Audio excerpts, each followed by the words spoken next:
예, 저희가 준비한 1위가 나왔습니다. 이번 주 국감에서 가장 많이 언급됐던 얘기는 바로 이재명 후보가 배임이었냐 아니냐, 배임이냐 아니냐였습니다. 검찰이 유 전 본부장을 재판에 넘기면서 그런데 배임죄는 뺐는데요. 야당은 이게 바로 이재명 봐주기 수사다. 곧바로 오늘 대검찰청을 항의 방문했습니다.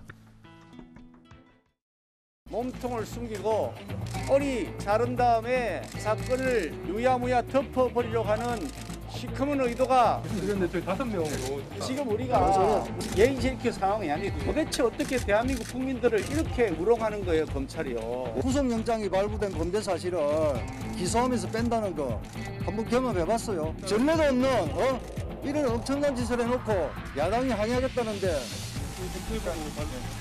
김문수 총장 뭐라 하세요? 검찰총장이 나와야지. 공작 수사 조작하는 검찰은 각성하라. 각성하라. 이재명 살리기는 정치 검찰 규탄한다. 뿌리 자르기 수사장에는 김호수는 사퇴하라.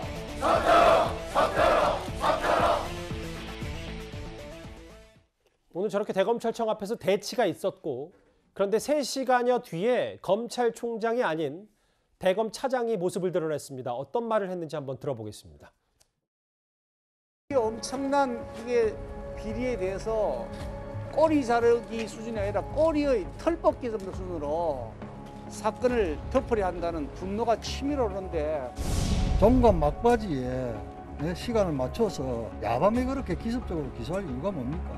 업무상 배임을 넣는 것도 아니고 지극히 일부의 뇌물죄 공소사실 그거 적는데 얼마나 시간 걸린다고. 구속 만기를 하루 앞둔 상황에서 충분히 수사할 만큼 하고 기소하기 위해서 했던 것으로 그렇게 보고받았습니다. 김만배 씨 영장 재청구 계획하고 계십니까? 진행하실 거예요? 앞으로도 위원님들 염려하시는 것들 저희들 잘 새겨서 잘 업무에 반영할 수 있도록 그렇게 보고 드리고 저희도 실천하도록 하겠습니다.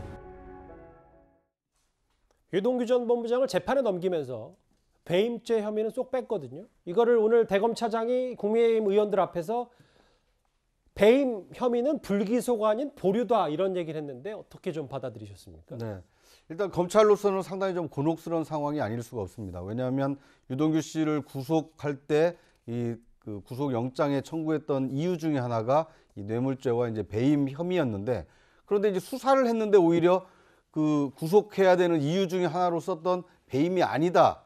결과적으로 지금 그렇게 됐기 때문에 검찰로서는 상당히 좀 곤혹스러울 수밖에 없는 상황이고요. 이 문제를 야당 의원들이 이제 강하게 지적을 하니까 이제 한 발 물러서서 아예 빠진 것이 아니라 수사를 좀 더 해서 앞으로 넣을 수도 있다.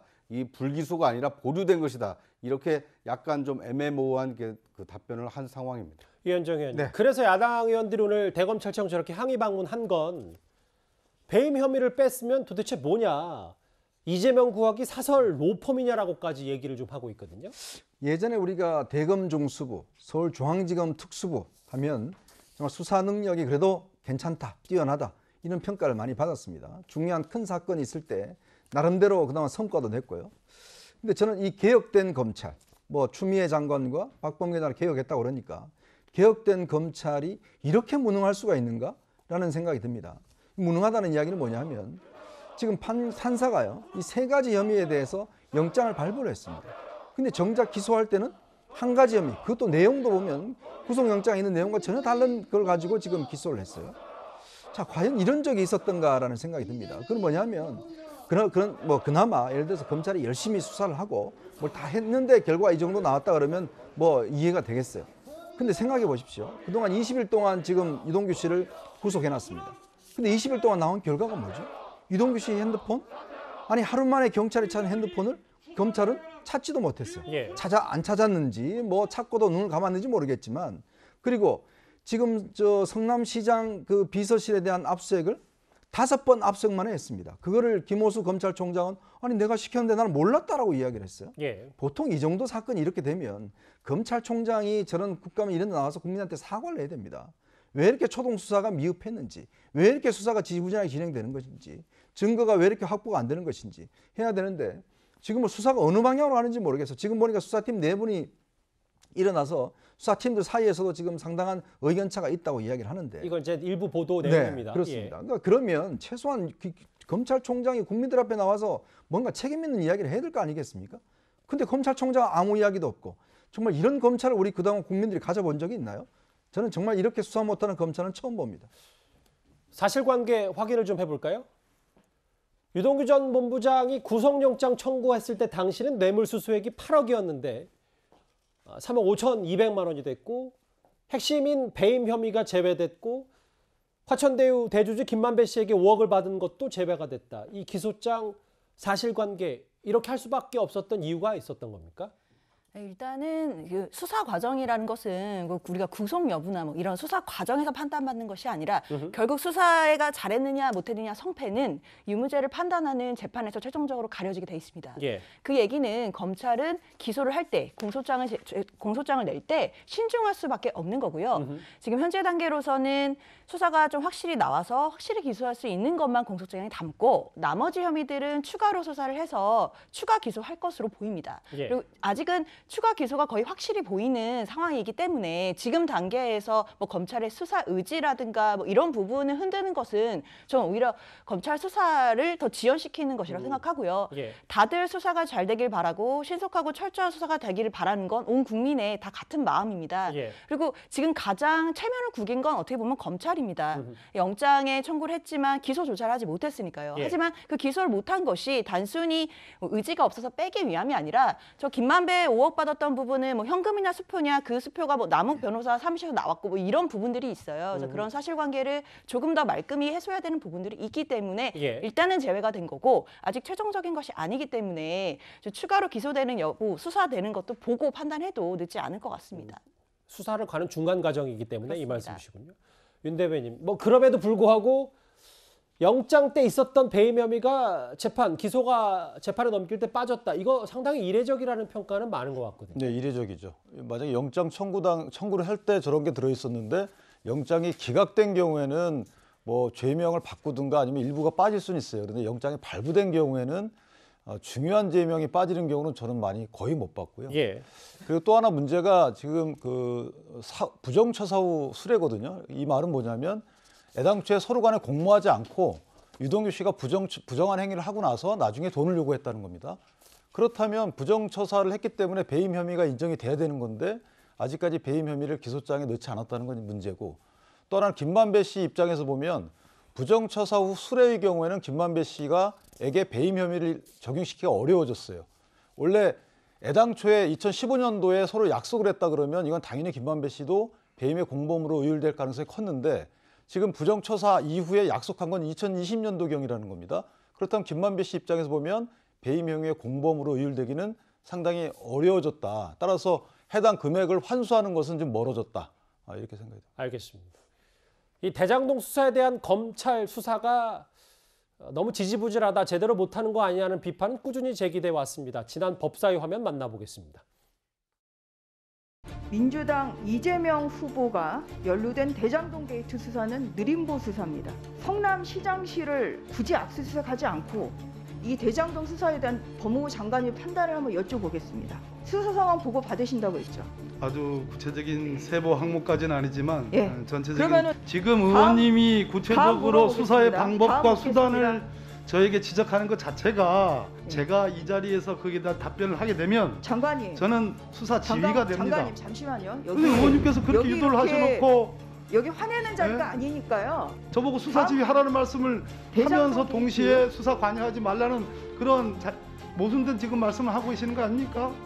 관여를 안 하고 계시면 되는 겁니다. 그 답변을 발끈하시는 걸 드렸습니다. 보면 장관님이 뭔가 좀 캥기는 구석이 있는 거 아닌가 이런 생각이 들어요. 다음 말씀 함부로 보겠습니다. 하지 마세요.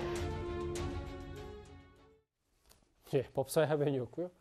검사 20명이 투입됐는데 휴대전화 확보도 제대로 못했고 경찰이 먼저 찾았고 김만배 씨에 대한 구속영장도 기각이 됐습니다. 이번에 배임도 빠졌고 압수수색도 뒷부가 아니었냐.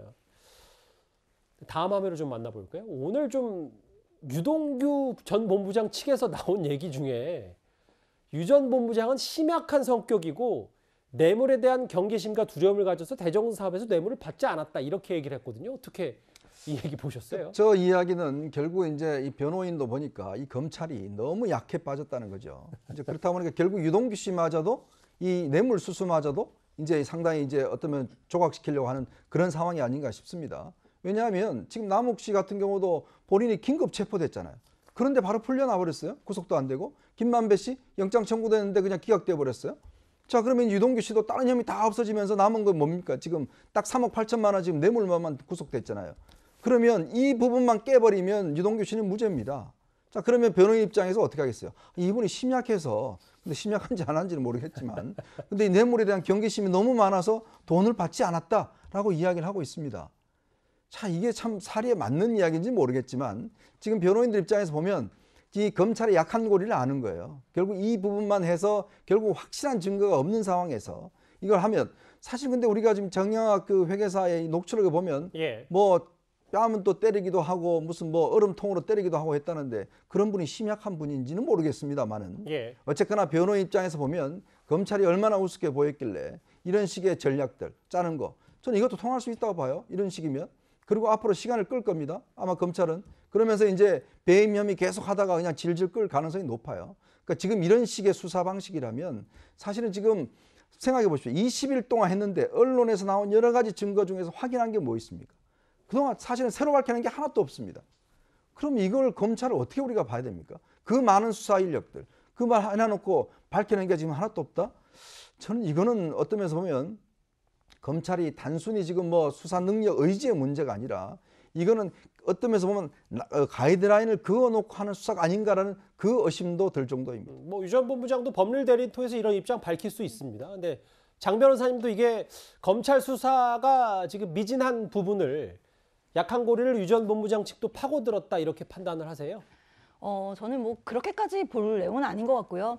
일단 유동규 전 본부장은 뭐 본인의 위치에서 본인이 이제 공소제의까지 된 상황에서 또 본인만 되지 않았습니까? 그래서 억울한 측면에서 저런 얘기는 할 수 있는데요. 일단 내용 자체가 말이 맞지가 않습니다.